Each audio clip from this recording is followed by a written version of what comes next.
क्या हम रुआज से प्रार्थना कर सकते हैं? खैर, सबसे पहले याद रखें कि प्रार्थना का मतलब दोहराना है। शास्त्र कहता है कि हमें दोहराना नहीं चाहिए, हमें प्रार्थना करनी चाहिए, जिसका मतलब है बात करना। तो आप सर्वशक्तिमान से बात करते हैं। सर्वशक्तिमान गंतव्य है, वह सिर है, वह पिता है। लेकिन जैसे आप पिता से बात करते हैं, पिता से अपनी सभी आवश्यकताओं और अन्य चीजों के लिए मांगते हैं, वैसे ही आपके पास भाई और एक माँ भी है। और यह स्पष्ट हो कि इसे बेबीलोन से आए कैथोलिक धर्म में मरिया के बारे में सिखाई जाने वाली बातों से भ्रमित न किया जाए, जिनकी वे पूजा करते हैं। याद रखें कि मरियम मसीहा की माँ का नाम है और वह एक बहुत ही सुंदर स्थान पर है, और जाहिर है कि उसे एक विशाल इनाम मिलने वाला है। लेकिन जो कैथोलिक धर्म सिखाता है, उसका मसीहा की माँ से कोई संबंध नहीं है, बल्कि यह कुछ ऐसा है जो वे बहुत पहले से बेबीलोन में सिखा रहे थे। हमें याहवेह से प्रार्थना करनी चाहिए, लेकिन रुआज स्पष्ट रूप से हमें सुनती है, क्योंकि वह सर्वव्यापी है और हमारी प्रार्थना को पिता तक पहुंचाने की प्रक्रिया का हिस्सा है। रुआज याहवेह की इच्छा है, जैसे कि मन, और रुआज हमें सभी चीजें सिखाती है, जैसा कि शास्त्र कहता है। तो हम उसे भी धन्यवाद दे सकते हैं उन सभी चीजों के लिए जो उसने हमें सिखाई हैं, उन सभी रहस्यों के लिए जो उसने हमें प्रकट किए हैं। उदाहरण के लिए, यह जानते हुए कि याहवेह ही वह था जिसने हमें सिखाने की इच्छा की थी।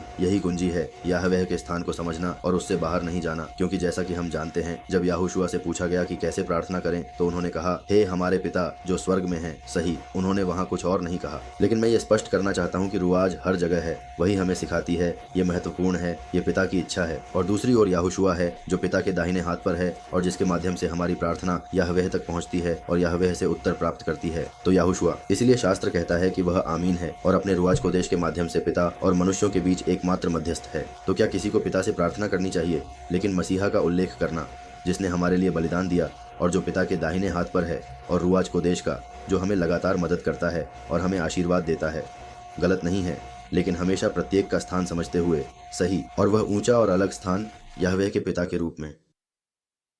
You send